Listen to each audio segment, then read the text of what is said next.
million people in the United States of America. 29 million people in the state of Texas. 2 million people in Dallas. 111 deaths. 111 When you see deaths. those numbers, it kind of shocks you that we could stop society for 111 deaths. Let me explain how they do it. Here is how it is notified to you. 27,000 positive COVID tests. 3,000 recovered. 111 dead. Well, if 3,000 are recovered from 127,000 positive tests, that's 124,000 that have recovered, right? Because we've only got 111 deaths. The things that I'm going to tell you today are from my personal experience in my office. I don't want to bring statistics from other physicians because there's always someone on the left that wants to contradict me. So these are my experiences, patients that have walked into my office, and here's how they present. These patients present with a fever. A fever like the fever that you get with malaria. It comes on at night. They have night sweats. Good old boy with the These hat. patients present with cough It's all good. only I should have got here earlier. elicited with deep breath. So they are short of breath. Their lungs are tight, as though you would notice with an asthmatic attack. But most importantly, these patients present in panic. They are afraid. They are anxious. They're actually afraid to get diagnosed. They have been staying at home for days and not coming into the office. Why is that? Well, that's real simple.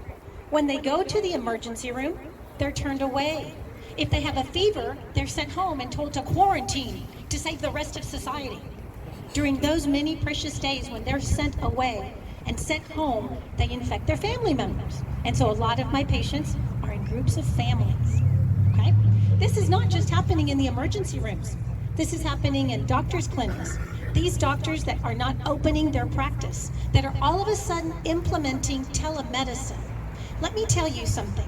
From a physician that's been practicing for 29 years, I can't examine you through a computer screen. We can't Facebook or FaceTime for me to see what's wrong with you. I have to touch you. It's called a physical exam.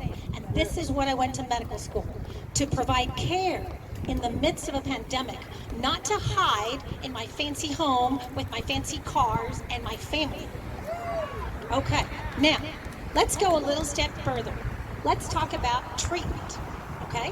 You would think that I would get some kind of guidance from the American Medical Association, the Texas Medical Association, the Dallas County Medical Association. They're all liberal. Well, I was on a live telecast, and here's what I heard from the Texas Medical Association. We need to increase visas to bring in foreign medical doctors to help us take care of COVID patients. Really? Are you kidding me? Now, the things that I tell you are personal experience. I was on that call. Needless to say, that was my last call, right? Okay, so where and how did I learn how to treat COVID patients? Well, I'm going to tell you. I learned it from the President of the United States, Donald Trump. So, when this pandemic started, President Trump was giving daily interviews to the media. And he came across, because you realize as President of the United States, he's dealing with heads of states of other countries. And he came across a treatment protocol that had been successful in France. Yes, one doctor had treated 29 patients and every single patient had survived. And every single patient had improved. And President Trump thought that that was newsworthy. God forbid he share that with doctors. We didn't receive any advance from the local medical agencies that we all pony up our money to belong to and become members of. So I wrote these things down. I wrote these medications down. And I waited and waited for my COVID patients that just didn't come in. Because you see, they were going to hospitals and emergency rooms, and they were going to employee clinics looking for treatment, and they were being sent home and told to quarantine for 14 days. Don't come out. Protect the community. Well, what about them? What about their health? So they started slipping through the cracks and calling me. Are you open? Hell yes. Can I come in? Absolutely. That's what I make the big bucks on. And as they came in, I implemented the only thing that I had heard that had worked in other countries. Countries that had been inflicted with this virus before we even knew its name. And so I wrote a prescription. And I sent them home. And I added a little bit to the protocol that President Trump gave, as I'm a physician, and it's called the practice of medicine. So I gave them a couple of shots. Yes, antibiotic shots in the butt. Not one single one denied them. And guess what I found? To my surprise, the very next day, they were all amazingly better. I was actually surprised. Within 24 hours, the patient was completely symptom-free. Here's the take-home message for all of you. It's called hydroxychloroquine. Hydroxychloroquine. It costs $13. $13. It's been on the market for 60 years. It is the candy for lupus. It is considered a vitamin for arthritis patients. And for some reason, those bureaucrats that are standing next to our president that think that they know more about medicine than I do are telling me I can't use it. In fact, not only are they telling me I can't use it, in 2 states it's completely illegal to prescribe this, right? Most of my colleagues are afraid to use it because the agencies that they work for have told them that the risk is too high. Liability. It hasn't been FDA approved. Well, FDA can approve, you know what, on my behind. I have patients at Lozano Medical Clinic that are cured of this disease. I had patients that recovered within 48 hours. In fact, the illness that they had was more caused by the stress and the fear of the propaganda that's being spewed on the news media than by the actual virus. Okay, now I'm going to shock you a little bit more. After my first or second or third script to the pharmacy, which again, readily available, $15 for hydroxychloroquine, $15 for Zithromax, I got a phone call from the pharmacist. He wanted to talk to me. He wanted me to tell him what the diagnosis was for my patient number 1 and what was the diagnosis for patient B and patient C. And I very quickly told him that I did not have to give him that information. Wait a minute, it gets worse. Here's what the pharmacist told me. I'm not going to prescribe this. I'm not going to fill it. I'm not going to dispense it without a diagnosis. I told him, this is privileged information between me and the patient. Your job is to put the pills in the bottle. Here's what I found out. Remember we talked about the freedoms and the liberties that we're losing without you and me even knowing that we're losing them? Okay, here it goes, guys. Every time you go to the pharmacy board has stated that those 2 prescriptions, starting in early March, will not be dispensed by a pharmacist unless it comes with a diagnosis. This is true. We did some research on this, and that was the case. And thankfully, probably due to this message from Dr. Lozano, that was reversed. And we've even heard from a pharmacist friend that, yeah, that's no longer the case. So thank you. Thank you, Dr. Lozano. Now, I had fought with them. I had yelled at them. I slammed the phone at them. I called political leaders such as Senator Bob Hall to fight the pharmacy board with me. We have made progress, but to no avail. If I do not give a diagnosis, this medication That's Bob Hall in the blue shirt there, will not holding the red envelope. by the pharmacist. Texas Senator Bob Hall. Now, it's even a little worse than that because I figured out how to get around that. And I'll tell my fellow physicians, you want to prescribe hydroxychloroquine? Patient has hypertension. You want to prescribe hydroxychloroquine? All they want is a diagnosis.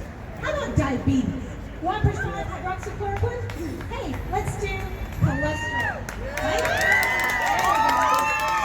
And trust me, I've been on the phone with the pharmacy board. I've left messages. So that's how I'm going to do it because I swore to protect the identity and confidentiality of my patients. And I will continue to do that. All right. I think we do things friendly call. And to let you know that more than one come in through the drive-through. You're not welcome to come into their stores. If you're taking a prescription for hydroxychloroquine, they're going to personally call you and tell you that they want you to come through the driveway. Well, you know what? Maybe later they'll ask you to wear a yellow star on your shirt. So, starting last week, when I discovered that this was renowned upon Walgreens, I've decided and encouraged all of my patients to go elsewhere. Now, here's what I told the pharmacist. I am from the time of AIDS. A general surgeon by training. When we went into the operating room, we didn't have a good test for HIV. So all of us assumed that every single patient on that surgical table was infected with HIV. And we protected ourselves appropriately.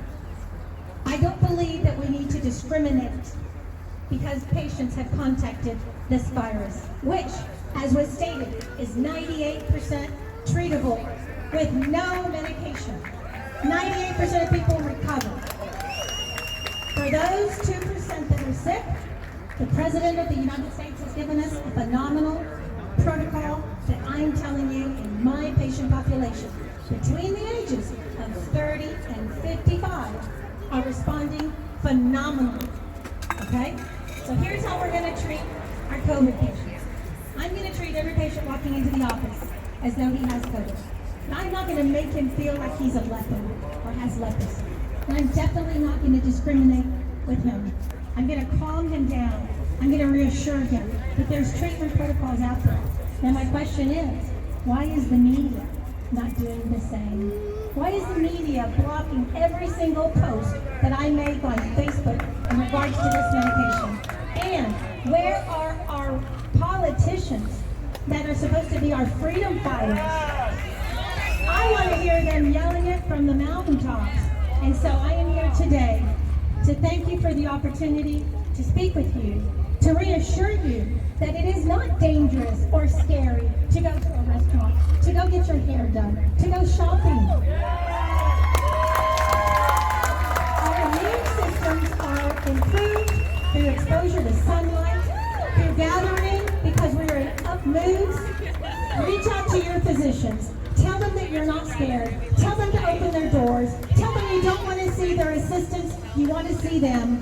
And call your politicians. It's time to open Texas.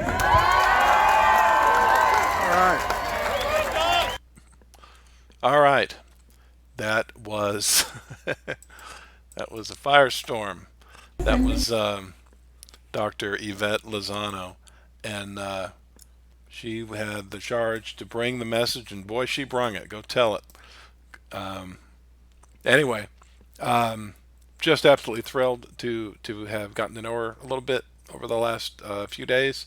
And well, like I said, she's the real deal, and we are seeing some change with 98% of COVID-19 patients recovering with no medical intervention needed at all, just rest.